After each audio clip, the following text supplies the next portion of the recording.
Hello, I'm Richard Ridge for BroadwayWorld. The new musical Kinky Boots, which features a book by four-time Tony Award winner Harvey Fierstein and a score by Grammy Award winner Cyndi Lauper, has come to Broadway's Al Hirschfeld Theater. It is directed and choreographed by Tony Award winner Jerry Mitchell and stars Billy Porter and Stark Sands. And we are here on opening night to celebrate with the company. If you hit the dust, let me raise you up. When you bubble bust, let me raise you up. If you glitter rust, let me raise you up.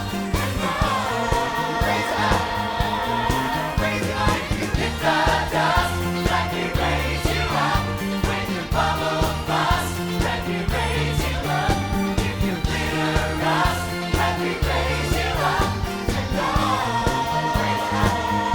What has it been like working on this show? What does it mean personally to you, Jerry? Incredible. I mean, working with Harvey and Sin has been, it's the easiest collaboration ever.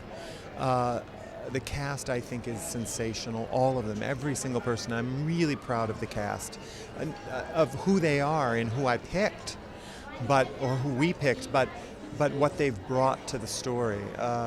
And I love this story. I think it's an amazing story, and I think it's very important for what's happening right now. So when you were first approached to do this, what was it that sold you on this? it was the story between Lola and Charlie, and they're coming from two opposite ends of the spectrum, and both being exactly in the same place, failures in their father's eyes. How can that resolve itself? That was what was exciting about it to me. And you have quite a history with many of the cast members, particularly Billy Porter. Billy and I go back to when he was 19. He was in Grease for me. He's been in Broadway Bears for me. Stark, I don't know this first time, but I knew I wanted him. Annaleigh was in my original Margot in Legally Blonde. Paul, Charlie were in La Cage for me. Charlie was in Catch Me. Yeah, a lot of the kids I've used many times. Marcus was in The Full Monty for me. Danny was in The Full Monty for me. You know, we talked before you went to Chicago, and I said, what was the first number you put together, and what was the last production number you worked on? So for New York, what was the last production number you worked on? The last thing we worked on was the reprise of Land of Lola, which now doesn't end and takes us into the scene. Where there was a sword box moment there for a second number, and I just cut it. It just wasn't. It didn't matter. Got rid of it, got to the scene, the importance of the scenes and the story, kept the story going. That was the last thing I did. Did that a week before we opened. I think really the first thing that I kind of accomplished, I don't know if it was Everybody Say Yeah, and it was the finale. Those pieces were pretty much in place before we started. So what was it like for you tonight, going on stage, taking a bow at the end? What were you thinking? I look at all of the people. It's not just me, but it's all the people who are here to cheer you on. Everyone has friends and family in the audience. The backstage crew at the theater, they're incredible. Those guys, you know, I'm the only director who didn't do a 10 out of 12 in a Broadway musical. I sent everybody home at 9 o'clock because the tech crew was so on it. We teched this show in 3 days. 3 days. You're a master. Well, I don't know. I kind of knew what I was doing, yes, and I kind of planned it that it wasn't going to be a big automation show, but I've never done that in any musical in 30 years. I mean, it was sensational, and the crew had a lot to do with that. They were on it. So it's opening night. How do you feel tonight? Broadway, you finally got it to Broadway, this show. Tell me. Finally, yeah, it's wonderful. You know, it's sad though. I mean, I was really kind of sad because you spent a lot of time with these people. You know, I would speak to Cyndi every day. I'd speak to Jerry every day. I'd see them all the time. We went to Chicago together. We ate together a lot. You know, now it's gonna slowly. I mean, Cyndi and Jerry and I obviously have been friends for 100 years, but Cyndi and I will only speak maybe once or twice a week now, and it's, you know, it gets a little sad. No, because I mean, when I say you finally got to Broadway, it's like you have this great journey of rehearsing, then going out of town and rehearsing again. Then this is the big night. This is the big night, but it's like watching your kid graduate, and then the kid graduates, and you got to let the kid go live its life, you know, which is wonderful and sad. But wonderful what it does to audiences. I mean, you saw what it does to audiences. It's terrific. So, and this remarkable cast. I love them. I mean, you just love them. They make you happy. They're all such professionals.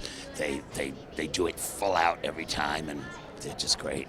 But how proud you must be of Billy Porter, knowing him all these years and what you've given him his role. It's, you know, it's a really personal journey for him, very, very much so. You know, as he says, he had to give up first, and in order for this to come to him, his feeling, he had to say no more garbage and no more wasting my time, and then it came to him. So, you know, it's wonderful. I know how that feels. So that's Stark Sands. well, Stark. You know, Stark. That smile of his is worth $1 million. You know, he looks out at the audience with those big blue eyes, and you just want to run up and take care of him, and it's just a lovely thing. So what's been the best part of the whole experience for you, Harvey? Is it the collaboration? It always is. It's always the collaboration. I mean, not just between Cindy and me, or Jerry and me, or Steve and Remus, or even the actors. It's that feeling of, you know. It sounds silly maybe, but I can walk down the street and see my name on a marquee, and I still say, "That's my name. That's my name." To me, just to be part of this community, you know, it still blows me away. You know, it's my 11th Broadway show, and it still blows me away just to be part of this community. So I love the Broadway community. I mean, I know it's a job, I know it's a business, and yet to me it's really a religion. To me, that's what it is. It's really an act of faith. Tell me what it's been like collaborating on this. This show is all about collaboration. Talk about working with Jerry Mitchell and talk about working with Harvey, please. Well, it's been an honor to work with both of them. They're my friends. I knew them from a long time ago. And when Harvey called me up and said, "Do you want to do it?" Of course I did. I mean, it's Harvey. He's a great storyteller, a really great storyteller. So, you know, it was great. I mean, it was a long process, but you know what? The story is a good story. It's based on a true story. It's about people thinking outside the box and saving jobs. In this day and age, that's something that maybe people ought to talk about. It's a story about accepting people and for who they are, you know, and getting over yourself. And tolerance and working together. You know, you have to overcome your differences and work together for the greater good. And that's in this play too. So to me, that's worth 4.5 years. Working with Jerry Mitchell, what that's been like for you. You've known each other for a while. He's wonderful. To watch him actually work, he's a force. You saw it. It's so great. What he does and how he sees things. And I know it's very theater, but to me sometimes it looks very filmic. You know, so I think it's really great. And of course, Stephen Remus means so much to you. I mean, his work is amazing on this. Stephen and I worked really closely together. We collaborated on a lot. And I feel like, and we're still doing it. We're going to the studio all the time now, making the record. But he's a wonderful, wonderful orchestrator. He's a great musician. Also understands about storytelling. Really, really gifted. Very honored to work with him and collaborate with him. Really, truly. But it's a bigger collaboration even than that. There's so many people involved. It's like the biggest band I've ever been in. And this incredible cast. They're wonderful. And they're happy. They're happy when they're singing, you know? So. Used to think you were from outer space. Who's that bright guy in your place? You're kinda cute when you're not so shy. Oh. But I've been here before. Have I come back for more? Another chapter in the history of wrong guys. You used to be so I limped like custard more, but now you're changing into something I just can't ignore. Charlie, honestly, I've been hurt like this before.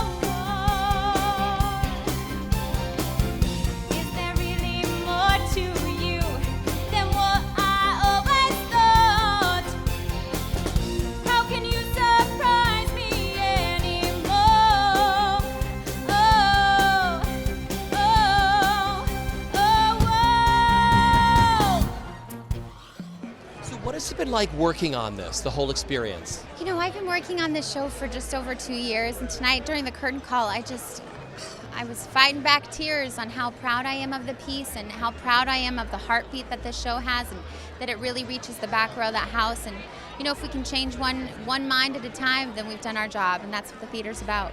That's the message of this show, isn't it? Yeah, I believe that the message of this show is really, if you can change your mind, you can change the world, and all of us on stage believe that, and I feel like you feel it out there in the house. Talk about this great role that you get to play. Oh, I love Lauren. She's a rough and tumble, blue-collar girl trying to make it happen. And, you know, she has an opportunity to share with Charlie that, you know, there's another option, and she helps him save the factory. And in the midst of that, she grows as a woman. She falls in love, even though he doesn't know it. And she's just full of heart, with eyes wide open, ready to help save her factory and save her town. And talk about working with the cast. Oh, this cast is full of magical Broadway veterans, and also we had some people have their Broadway debuts tonight, which was incredible, but I feel like, you know, they may be new to Broadway, but they are not new to the theater. This is a group of people that every single person on that stage could carry their own show, and they're all brilliant, beautiful actors. We're just so lucky to be with each other. We're a real family. And of course, your two leading men. Oh, they're magic. You know, I get to sit backstage and watch Billy and Stark both do their big numbers every night. It's such a gift. It's one of the best parts of my show in the night. And working with this creative team. Oh, well, Jerry Mitchell gave me my Broadway debut in Legally Blonde, so I owe him eternally. He's been such an important person in my life and in my career. And then Harvey is a brilliant comedic genius, and also has written such a beautiful script with a heart. And then Cyndi Lauper is Cyndi Lauper. She's a fierce pop icon and a brilliant musician-songwriter. I mean, it doesn't get better than this. Tell me what it's been like working on this show. It's been easy.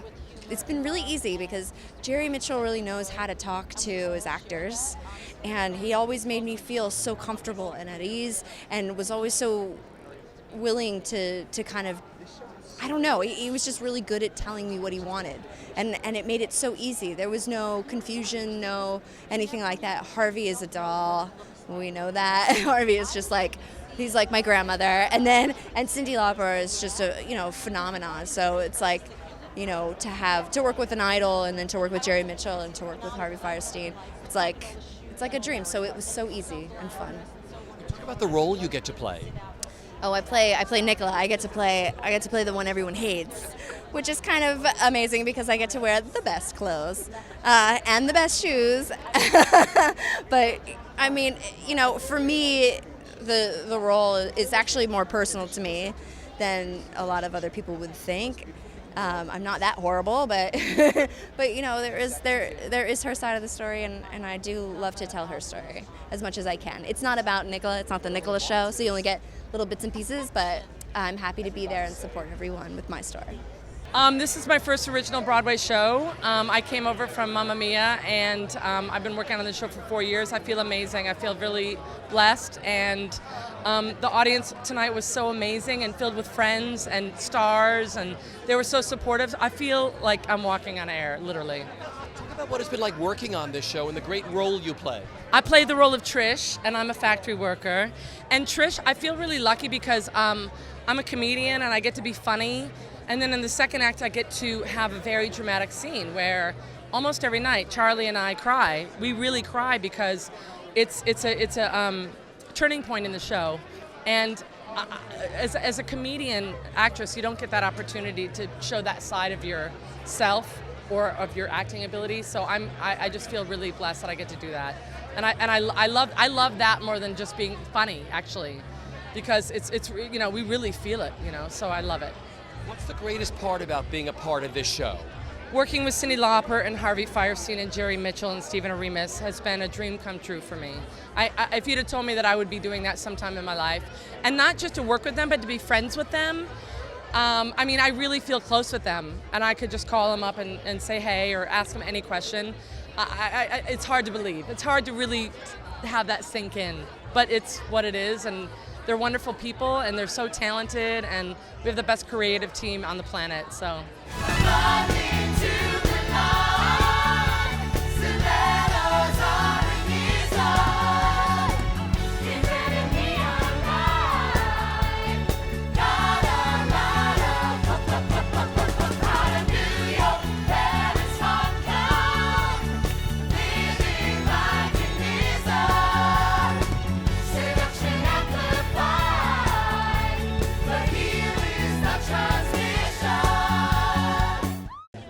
like working with Harvey and Cindy and Jerry? It's a blessing. It is a gift.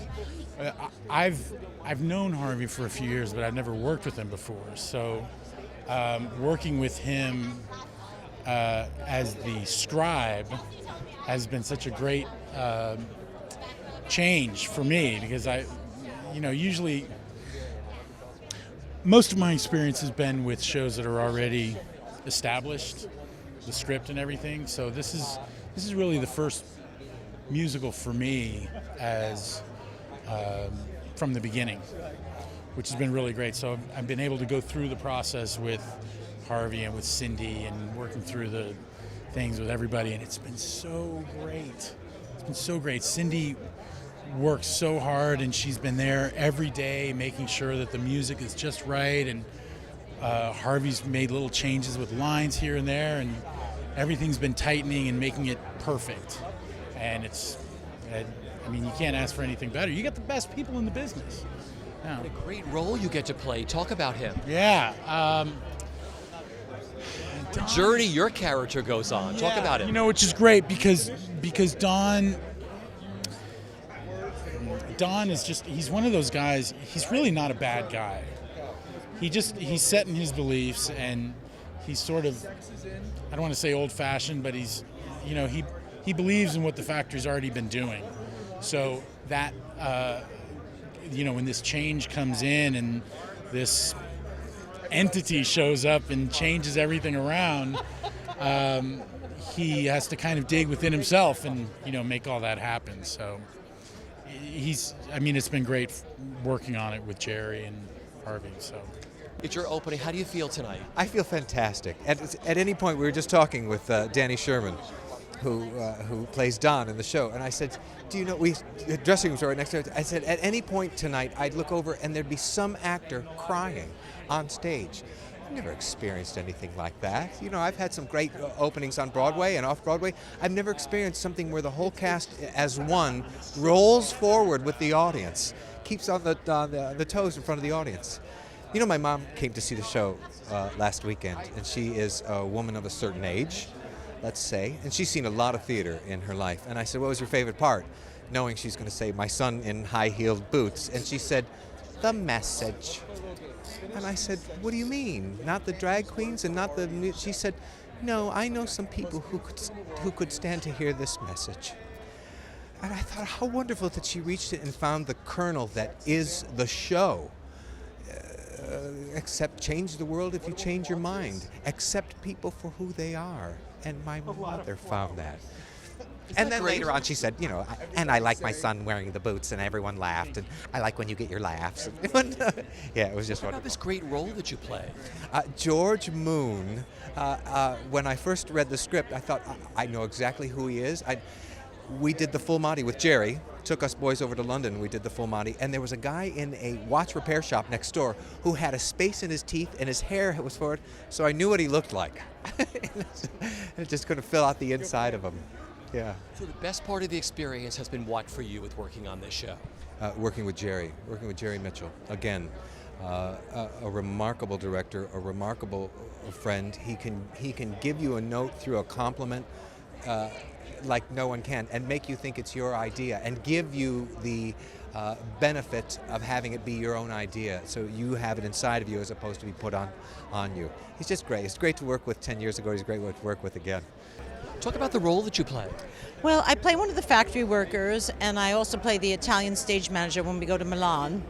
And, the wonderful thing about working with Jerry is that you make you feel a part of the ensemble. I mean, the factory workers are so focused and alive and a part of everything, and it's a great feeling to be a part of the machine, like literally the machine of the factory, so I love what I'm doing, and I love the company, and we have a great time every night, and what the audience feels is really true. We're just having a wonderful time. Yeah.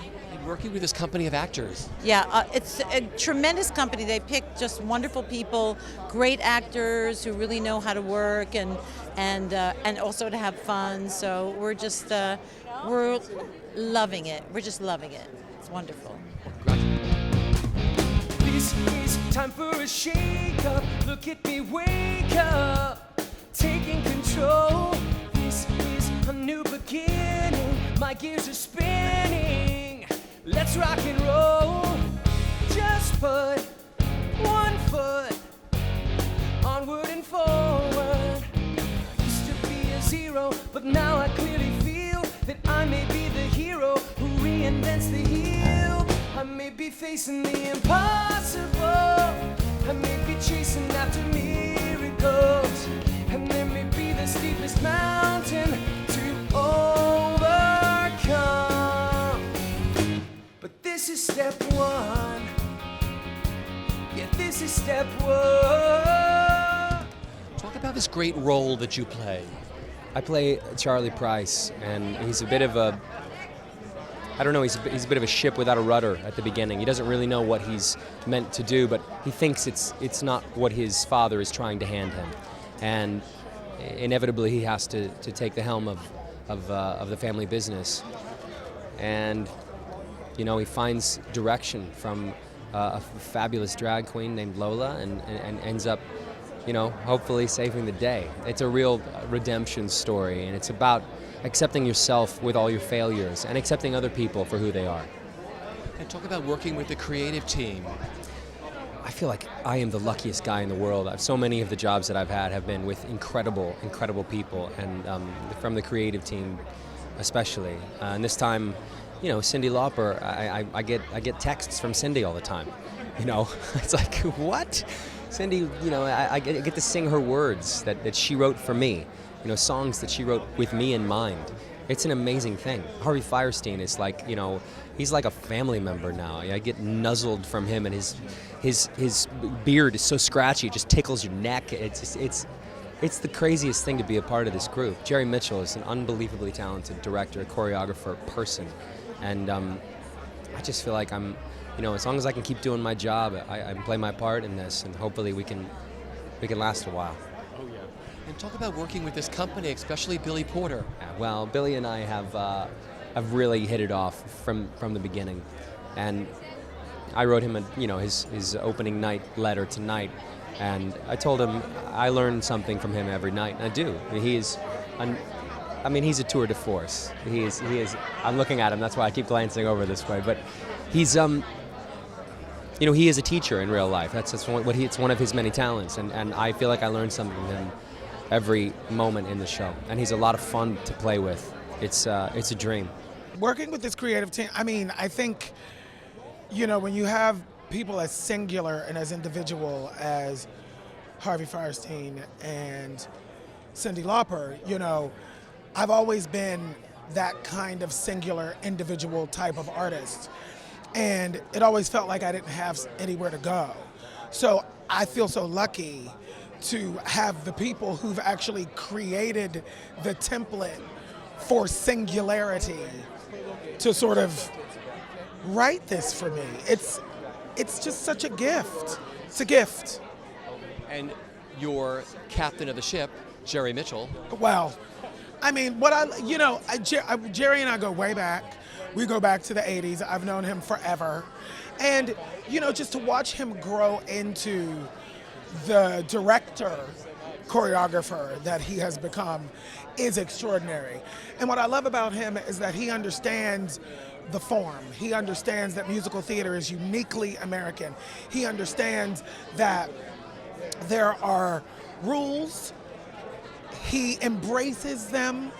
He loves to entertain the masses, and it's amazing. You know, there's no apology for being completely musical theater, and I love that. And what did tonight mean to you? What a star-studded audience. I don't know who was there. I can't see. Everybody. So, everybody was there? Well, bravo. Good. I'm glad that they were able to experience it. What was today like for you on your opening day?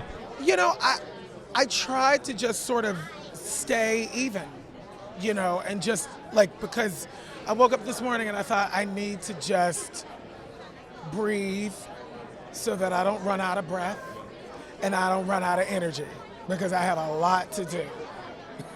Has that been the biggest challenge for you with this role? What? The energy, stamina? No, because I think, well, it is a challenge, but I think the way that the journey was parceled out, you know, we really had time to build. You know, we started with a workshop, then we had time off, then we went to Chicago, then we had time off, then we came to Broadway. So the stamina was allowed to sort of get inside of our bodies in that way, and I think that's great. You can throw out the old way 'cause it's been done. We're getting ready for the new. Witness the future of Price and Son. Ow, Papa's got a brand new shoe. A life of broken heels got you down. We've got your solution. Get up, get it on, and get in step with our kinky revolution.